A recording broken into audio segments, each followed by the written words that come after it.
வந்து நடிச்சுட்டு வந்துடுவோம். நடிச்சிருக்கோன்னு சொல்லவே பயமாக இருக்கும். ஆனால் நல்லா போயிட்டு இருக்க மாதிரி இருக்கும். நம்ம ஓகே நான் சீன் நல்லா பண்ணியிருக்கேன்டான்னு இருக்க மாதிரி இருப்போம். படம் லென்த்தாக இருக்குது அப்படின்னா கட்டு காமெடி வைப்பாங்க. அந்த மாதிரி வைக்காமல் கொஞ்சம் நீட்டாக வச்சு சூப்பரான ஒரு இது கொடுத்துருக்கீங்க. ரொம்ப நன்றி. அப்புறம் அன்பு தம்பி டிராவிட் அந்த ரொம்ப எமோஷ்னலாக சொல்லிட்டு போகிறான்.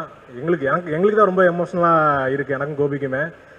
ஏன்னா இப்போது சென்னை வரும்போது வந்தான் வந்து இவனுக்கு கூப்பிடுறோமே அவன் கரெக்டாக வந்துடுவானா எப்படி வந்துடுவாங்கிற ஒரு சின்ன ஒரு பயம் இருந்துகிட்டே இருந்துச்சு. ஜெயிக்கணுங்கிறது வந்து ரொம்ப நாளாக நாங்கள் எதிர்பார்த்துட்டே இருந்தோம். அது இந்த வருஷத்தில் ஒன்று டியூடு இந்த படத்தில் இது பண்ணது என்னோட காமெடி ரொம்ப நல்லா இருந்தது அப்படின்னா அது வந்து டிராவிட் தான் வந்து அதை அங்கே வந்து சொல்லி எழுதி கொடுத்தான். அவனோட கொலாபரேட் பண்ணி தான் அந்த காமெடி எல்லாமே ஒர்க் அவுட் பண்ணோம். ரொம்ப நல்லா வந்துருந்துச்சு. ரொம்ப சந்தோஷம் நான் டிராவிட். தேங்க்யூ.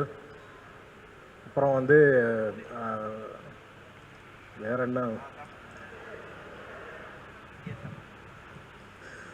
ரொம்ப எமோஷன் ஆகிட்டேன். அதான் ரொம்ப நல்ல வாய்ப்பு கொடுத்தீங்க. இதே மாதிரி தொடர்ந்து நானா யோசிச்சிட்டே இருந்தேன் ப்ரோ. நான் கேரக்டர் ரோல் பண்ணுங்க அந்த மாதிரி சீரியஸாக சில படம்லாம் பண்ணியிருப்பேன். அதெல்லாம் பண்ணும்போது இது காமெடியாக பண்ணும்போது தான் எனக்கு வந்து ரொம்ப ஃபுல்ஃபில்லாக இருக்குது, ரொம்ப ஜாலியாக இருக்குது. எனக்கே இப்போ தான் இருக்குது. இப்போ சீரியஸான படம் பண்ண போகிறோம் இன்றைக்கி வந்து நீங்கள் அழுகிற சீன் அப்படின்னா எனக்கு வந்து நைட்டு தூக்கமே வராது. ஐயோ நாளைக்கு இது எப்படி பண்ண போகிறோம் அப்படின்ட்டு நம்ம அது ஒரு மாதிரி சீரியஸான சீன் பண்ணும்போது ரொம்ப கஷ்டமாக இருக்குது. காமெடியாக பண்ணும்போது ஜாலியாக ஓகே இந்த சீன்னால் இல்லை புதுசாக இப்போ தான் ஒன்று எழுதுகிறோம், ஓகே எழுதுங்க நான் வந்துட்டேங்கிற மாதிரி ரொம்ப ஜாலியாக பண்ணியிருந்தேன். ரொம்ப நன்றி. நிறைய பேருக்கு நான் வந்து நன்றி சொல்லாமல் மிஸ் பண்ணேன். ரக்ஷன், ஏஞ்சலின், மாதமுட்டி, நட்டி சார் எல்லாருக்கும் சாரி சார். நான் வந்து நான் கொஞ்சம் புதுசு இப்போ தான் போக நான் கற்றுப்பேன் எல்லாத்தையும். இப்போ தான் வரேன் நான்.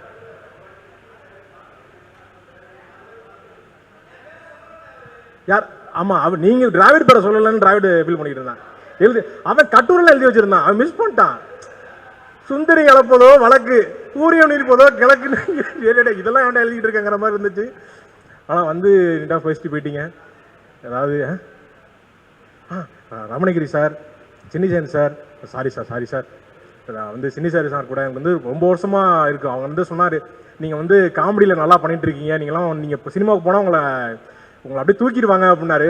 அப்போ சொல்லும்போது எனக்கு இப்போ புரியுது சார். ரொம்ப சந்தோஷமாக இருக்குது சார். எனக்கு ரொம்ப ரமணியனை நான் வந்து அவர்கிட்ட டிஸ்கஷன் உட்காரும்போது ரொம்ப ஜாலியாக இருக்கும். நிறைய விஷயம் பேசிகிட்டே இருப்போம்.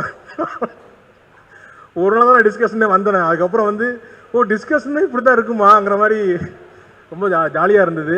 இந்த படத்தில் வந்து வேலை செஞ்சோன்னு இல்லை, ஒரு வாழ்க்கையை வாழ்ந்துட்டு போன மாதிரி இருக்குது. இந்த படம் முடிஞ்சேன்னு வருத்தமாக இருக்குது எனக்கு. சீக்கிரமே அடுத்த படத்தை நீங்கள் ஆரம்பிக்கணும், அதை வந்து நானும் இருக்கணும்னு நான் கேட்டுக்கிறேன். ரொம்ப நன்றி வாய்ப்பு அளித்தமைக்கு ரொம்ப நன்றி. தேங்க்யூ. ரொம்ப ரோல் ஆகுது, சாரி.